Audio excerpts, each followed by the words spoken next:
Mga kaibigan, kumusta? Ako si Dasha. Ngayon, pag-aaralan natin kung paano pagsamahin ang decimal at ordinaryong fractions.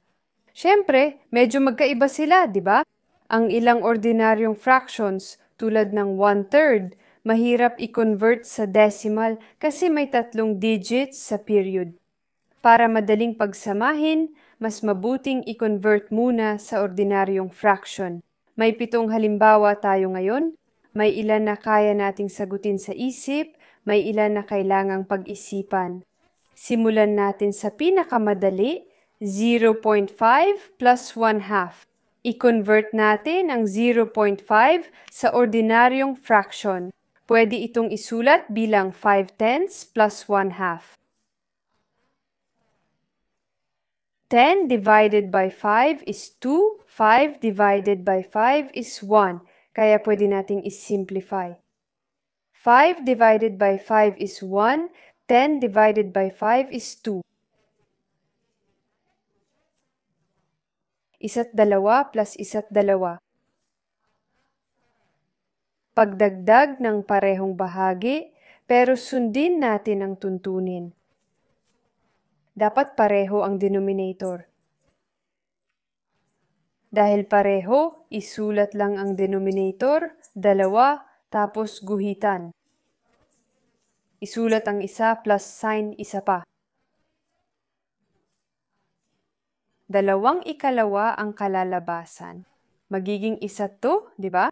2 hatiin sa 2, isa ang sagot. Kung alam mo na agad, mag-like ka. Mas mahirap ang susunod na halimbawa. 1/6 plus 55,000. Isulat natin gaya ng nakikita. Pwedeng hatiin sa 5, 155. 1/6 mananatili, 55 hatiin sa 5 ay 11. 100 hatiin sa 5 ay 20. Pagsamahin ang magkaibang denominator na fractions. Paano to gagawin? 6 na po ang karaniwang denominator, di ba? Pwedeng hatiin sa 6 o 20.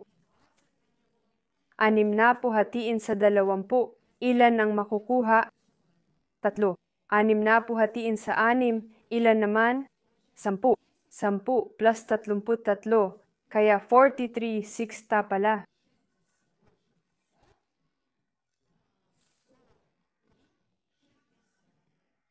Medyo komplikadong fraction, pero ganun talaga minsan. Ngayon, 3/4 plus 0.75. Siguro alam nyo na pareho lang yan, di ba? Pero kailangan pa rin nating patunayan. 3/4 plus 75/100, i-rewrite natin at hatiin.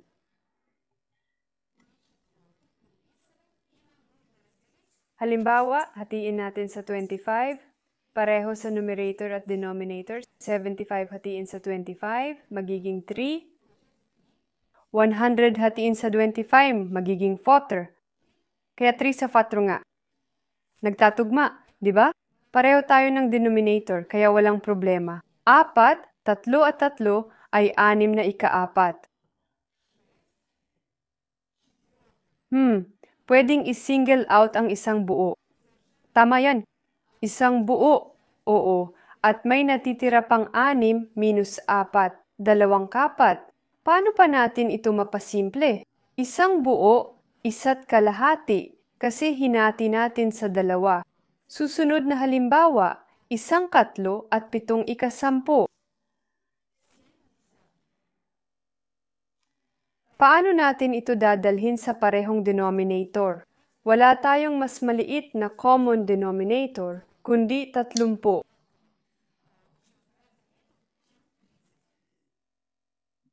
Kaya 30 hatiin sa 3 ay 10, at sa 10 ay 3. Multiply isa sa 10, 10, plus 7 times 3, 21. At dito ay magiging 30. Lumalabas, 31 hati sa 30. Siyempre, mas maganda kung kunin ang buong bahagi, di ba? Isang buo at isang ika-30. Ayos yan!